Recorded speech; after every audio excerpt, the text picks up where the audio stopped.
जी मुस्कान, ये बहुत बड़ा फैसला सुप्रीम कोर्ट ने सुनाया। दिल्ली एनसीआर में जिस तरह से कुत्ते के काटने की घटनाएं बढ़ रही थी, कभी आवारा कुत्ते अपने बच्चों का शिकार बनाते हैं तो कभी बुजुर्गों को अपना शिकार बना देते हैं। इसी को देखते हुए सुप्रीम कोर्ट ने एक बड़ा फैसला सुनाया कि अब जो भी आवारा कुत्ते हैं उनको पकड़कर शेल्टर होम में रखा जाएगा और कुत्तों की नसबंदी कराई जाएगी। इससे क्या होगा, जो कुत्तों की काटने की घटना है उस पर अंकुश लगाया जा सकेगा। क्योंकि मुस्कान, कुत्ते के काटने से जो रेबीज होता है वो बहुत ही ज्यादा जानलेवा बीमारी है और बहुत ही घातक बीमारी है।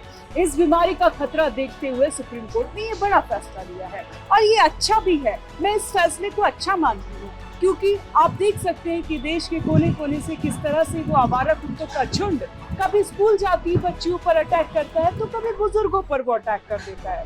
और जो पैट लवर्स हैं दिल्ली एनसीआर में, आप देख सकते हैं किस तरह को अगर लोग इसका विरोध करते हैं तो किस तरह से जो पैट लवर्स हैं वो लड़ाई करने पर आमादा हो जाते हैं, मारने पीटने पर उतारू हो जाते हैं। क्योंकि जो लोग हैं उनके अंदर कुत्तों के काटने से जो तस्वीरें सामने आती है उससे डर और दहशत फैल गया है, तो लोग उससे बचाव कराना चाहते हैं। क्योंकि देखते हैं आप सोसाइटी में कुछ जो पैट लवर्स होते हैं जिनके पास डॉग रखा होता है, वो उस डॉग को अपनी लिफ्ट में ले जाना चाहते हैं, पार्क में लाना चाहते हैं जहाँ पे बच्चे खेलते हैं, जहाँ बुजुर्ग टहलते हैं। तो ऐसे में जब डॉग किसी पर भी अटैक करें तो लोगों के अंदर डर है कि आप क्यों इनको जहाँ पे आम लोगों का आना जाना है, जहाँ पे लोग आते जाते हैं, जहाँ बच्चे खेलते हैं, और डॉग को क्यों लेकर आ रहे हैं। क्योंकि जो आपने कई घटनाएं देखी होंगी, जो डॉग्स होते हैं वो अपने पैट जो ऑनर के सामने ही इंसान पर हमला कर देते हैं, वो कुछ नहीं कर पाते, बचाव भी नहीं कर पाते। और आप समझिए, और आवारा कुत्ते तो इतने ज्यादा घातक होते हैं कि उनके काटने से रेबीज हो जाता है और रेबीज का इलाज नहीं होता मुस्कान, और रेबीज बहुत ही खतरनाक बीमारी होती है। और ऐसे में मुझे नहीं लगता कि लोगों को विरोध करना चाहिए। लोगों को वो तस्वीरें देखनी चाहिए जब बच्चों पर हमला होता है आवारा कुत्तों का, जब बुजुर्गों पर हमला होता है, उन लोगों को वो तस्वीरें देखनी चाहिए जो अभी आपने देखा था कि कबड्डी का एक खिलाड़ी किस तरह से रेबीज के कारण मौत के घाट उतर गया है। उसको सिर्फ एक पिल्ले की खरोंच लगी थी, वो भी आवारा पिल्ला था, उसने सिर्फ खरोंच मार दी थी और उसने इग्नोर किया। शायद उसके भी मन में ये रहा होगा कि वो डॉग लवर है, पैट लवर है, और उसने उस चीज को छोटा मासूम समझकर इग्नोर कर दिया। तो आप समझिए कितना घातक होता है एक आवारा कुत्ते के काट लेना। इसी गंभीरता को देखते हुए मुस्कान, सुप्रीम कोर्ट ने फैसला। लेकिन साक्षी, ये भी गौर करने वाली बात है कि जैसे कि बीते रात हमने देखा कि इंडिया गेट में किस तरह से लोगों का जो है प्रदर्शन हुआ, लोग किस तरह से इकट्ठा हुए और सुप्रीम कोर्ट के फैसले के खिलाफ जो है काफी ज्यादा नारेबाजी की, हाथ में कैंडल लेके प्रोटेस्ट कर रहे हैं, लोग सड़कों पर उतर रहे हैं और डॉग्स के प्रोडक्शंस की बात कर रहे हैं। लोगों का कहना है कि दिल्ली एनसीआर में इतने शेल्टर होम्स नहीं है और वो जो है काफी ज्यादा वो पेट लवर्स है। कई एनजीओ के लोग भी थे उसमें जिन्होंने प्रोटेस्ट किया और जो सड़कों पर उतरे, और उनका कहना है कि जो सुप्रीम कोर्ट ने यह फैसला सुनाया है ये बेहद ज्यादा गंभीर है और मानवता के खिलाफ है, क्रूरता है कि डॉग्स को पकड़ के ऐसे भी किसी भी शेल्टर होम में रख देना। उनका कहना है कि शेल्टर होम्स में रख रखाव सही नहीं होता है, तो डॉग्स की अच्छी जो रख रखाव होगी वो नहीं हो पाएगी और डॉग्स को ऐसे ही पकड़ के उठा के घसीट के ले जाना शेल्टर होम तक और वहां पर बेजान ऐसी छोड़ देना। क्योंकि तस्वीरें साक्षी, शेल्टर होम्स की कई तस्वीरें भी हमने ऐसी देखी है जो काफी ज्यादा कटाक्ष करने वाली है, जो काफी ज्यादा हार्श है और काफी ज्यादा दुखद भी है। शेल्टर होम्स की कई तस्वीरें ऐसे सामने आती रहती थी दिल्ली एनसीआर से।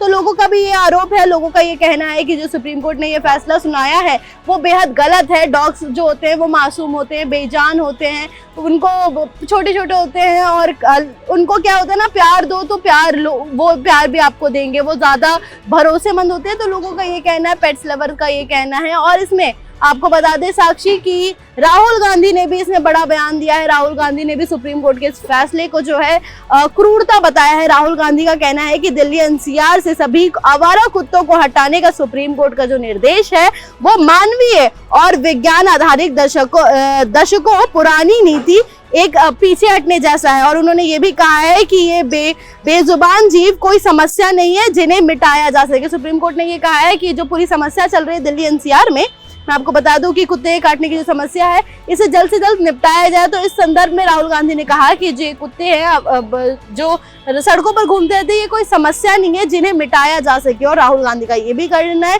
कि शेल्टर होम नसबंदी, टीकाकरण और सामुदायिक देखभाल सड़कों को सुरक्षित कर सकता है, वो भी बिना क्रूरता के साथ। राहुल गांधी का ये कहना है कि आप नसबंदी करा सकते हैं और वापस छोड़ सकते हैं, उन्हें कुत्तों को वापस सड़कों पर छोड़ सकते हैं, लेकिन सुप्रीम कोर्ट ने इस पर भी एक टिप्पणी की थी कि वापस कुत्तों को छोड़ा नहीं जाना चाहिए। सुप्रीम कोर्ट ने ये साफ कहा था कि आप सीसीटीवी लगाइए अपने शेल्टर होम में और सारा लेखा जोखा हमें दीजिए ताकि कुत्ते का जो है प्रॉपर निगरानी हो। सुप्रीम कोर्ट ने ये कहा था कि हम क्रूरता नहीं कर रहे हैं, किसी भी कुत्ते के साथ कुछ नहीं होगा, लेकिन जो है उनको सेफ्टी के साथ उनको सुरक्षित जगह पर रखा जाएगा, शेल्टर होम में रखा जाएगा और वहां पे उनकी फीडिंग पॉइंट्स बनाई जाएगी। इसके साथ ही कुत्तों की नसबंदी भी होगी और बाकायदा सीसीटीवी लगाया जाएगा वहां पे शेल्टर होम्स में। लेकिन साक्षी, शेल्टर होम्स के को लेकर आपका क्या कहना है कि शेल्टर होम्स कितने हैं और उनका क्या रख रखाव है?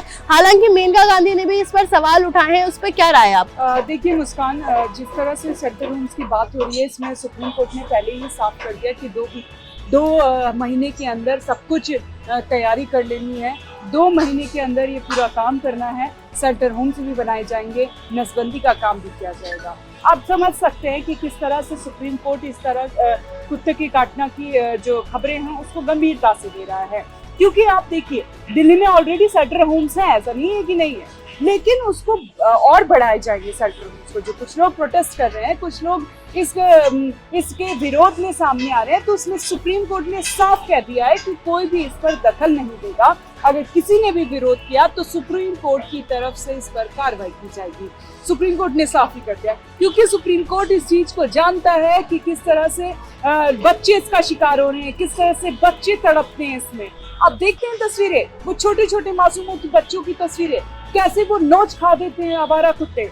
और उन्हीं अगर आवारा कुत्तों को एक जगह दी जा रही है, ऐसा नहीं उनको मारा जा रहा है, ऐसे नहीं उनको उनके साथ क्रूरता बरती जा रही है, लेकिन क्यों इनको क्रूरता दिख रही है, क्यों ये कैंडल मार्च निकाल रहे हैं? आपको वो तस्वीरें देखनी चाहिए ना, जिस तरह से वो तस्वीरें सामने आती है कि बच्चा उसके जबड़े में फंसा हुआ था, कभी बच्चे जो टांग होती है वो कुत्ते के जबड़े में फंसी होती है और कुत्तों का पूरा झुंड होता है। तो ये पूरा कुत्तों का जो आतंक है, जब आतंक फैलने लगता है तो उसको रोकना बहुत जरूरी होता है। मुस्कान, इस बात की गंभीरता को हर किसी को समझना चाहिए। जी बिल्कुल, जैसा कि आपने जिक्र करा, मैं बताना चाहूंगी एक बार वो तस्वीर जो है वो किसी के जहन से जाएगी नहीं। जो 22 साल के कबड्डी प्लेयर थे ब्रिजेश सोलंकी, उसकी किस तरह से तड़प तड़प कर मौत हुई थी, वो सिर्फ और सिर्फ कुत्ते के काटने की वजह से हुई थी, जिसके बाद उन्हें रेबीज हो गया था। और उसके बाद जो है वो उनकी तस्वीरें जो है काफ़ी ज़्यादा आपको बता दें कि भावुक करने वाली थी, काफ़ी ज़्यादा हार्श थी उनकी जो तस्वीरें आई थी, जो काफ़ी ज़्यादा सोशल मीडिया पे सुर्खियां भी बटोरी थी उनकी तस्वीरें, कि किस तरह से वो तड़प रहे थे रेबीज होने के बाद, वो किस तरह से वो तड़प रहे थे, इसकी तस्वीरें भी आई थी। हालांकि जो प्रोटेस्ट कर रहे हैं और जो विपक्ष का सबसे बड़ा विपक्ष जो है और विपक्ष की जो नेता है राहुल गांधी, उन्होंने भी इस मुद्दे को उठाया। हालांकि विपक्ष का तो काम है इस मुद्दे को उठाना, कोई भी मुद्दा हो विपक्ष जो है वो तो सवाल खड़े करना ही है। लेकिन मैं आपको बता दूं इस बीच कि जो WHO की जो रिपोर्ट आई है वो काफी ज्यादा डरावने वाली है। पहले मैं बात दिल्ली की करती हूँ। अगर दिल्ली NCR में ये लागू किया गया तो मैं दिल्ली की एक आपको डेटा बताती हूँ। दिल्ली में लगभग हर दिन 2000 से ज्यादा जो लोग हैं वो रेबीज के इंजेक्शन लेने के लिए आ रहे हैं, कुत्ते काटने की शिकायत लेकर हॉस्पिटल पहुंच रहे। साक्षी, ये बहुत बड़ा आंकड़ा होता है 2000 का।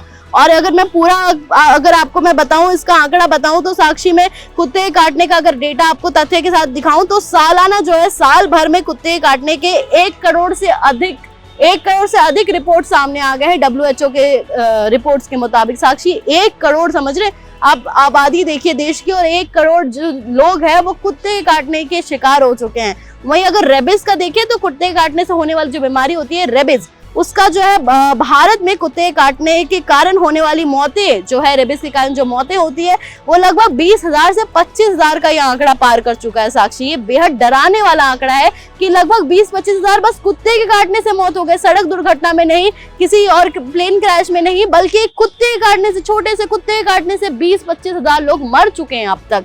साक्षी, इसके साथ ही मैं बता दूं, खासकर जो बच्चे हैं और ग्रामीण इलाकों के जो लोग होते हैं, इनमें ज्यादा ये उनका ज्यादा डेटा निकाल कर दिया गया है। और आपको मैं बता दूं साक्षी, इसके साथ ही जो है भारत सरकार काफी ज्यादा प्रयास कर रही है, NGOs वगैरह मिलकर प्रयास कर रहे हैं ताकि ACB प्रोग्राम जो है वो चलाया जाए, शेल्टर होम चलाया जाए। इसके साथ ही मैं एक आपको और बता दूं, जो साक्षी कुत्ते काटना जो होता है ना काफी ज्यादा गंभीर होता है, कई उसके वो भी होते हैं, स्टेजेस भी होते हैं जैसे कुत्ते काटने के। इसका भी एक मैं आपको डेटा बताना चाहूंगी। एक छोटी सी मैं जानकारी देना चाहूंगी। कुत्ते के काटने से कई प्रकार, कुत्ते का जो काटना होता है वो कई प्रकार का होता है। पहला जो होता है निबलिंग बाइट होता है, यानी कि हल्की सी खरोच लगना, हल्की सी दांत लगना, उसे निबलिंग बाइट कहते हैं। दूसरी जो होती है सिंकिंग बाइट। सिंकिंग बाइट जो होती है गहरा होता है, अगर कुत्ते का आपका जो दांत होता है वो अगर थोड़ा गहरा आपका घुस जाए तो उसे सिंकिंग बाइट कहते हैं। और तीसरा जो होता है वो चैम्पिंग बाइट होता है, मतलब पूरा से पकड़ लेना जो होता है उसे चैम्पिंग बाइट कहते हैं। और इसके साथ अब चौथा नंबर पे आता है पंचिंग बाइट। जो कुत्ते का ये जो बाइट्स है ये कई प्रकार के होते हैं, इससे आपको समझने में आसानी होता है कि आपको किस कुत्ते का कौन सा बाइट आपको है और आपको कितने इंजेक्शंस लेने पड़ेंगे। जो चौथा मैंने आपको बताया पंचिंग बाइट होता है, कुत्ता अचानक और तेजी से जब काटता है आपको तो उसे पंचिंग बाइट कहते हैं और वो बहुत ही ज्यादा घातक साबित हो जाता है। इसके अलावा जो है स्ट्राइकिंग बाइट होती है, टीयरिंग बाइट होती है। तो ये कुत्ते के बाइट के जो है ये अलग अलग वेरिएशंस बनाए गए हैं कि कुत्ता कितने ज्यादा आपको बाइट करता है, कितनी ज्यादा आपके मजबूती से आपके हाथ को पकड़ता है। उसी के अंदाजा लगाकर उसी का जो डॉक्टर आपको अगर कुत्ते ने काटा है तो पहले आप जाके डॉक्टर से संपर्क करें। उसके बाद जो है डॉक्टर इस बाइट का जानकारी लेकर आपको सही इलाज बता सकेगा और इसके बाद साक्षी तभी डिसाइड होता है कि रेबिस के आपको कितने इंजेक्शन लगेंगे। जिस तरह से मुस्कान आपने आंकड़े बताए हैं वो बहुत चौंका देने वाले। आपने रेबिस का खतरा कितना ज्यादा बढ़ता जा रहा है भारत में आवारा कुत्तों की वजह से, क्योंकि जो आवारा कुत्ते होते हैं उनके काटने से काफी ज्यादा रेबिस फैलता है और इसमें शख्स की मौत भी हो जाती है। हमने 2 एग्जाम्पल्स भी दिखाए, तस्वीरें भी दिखाई।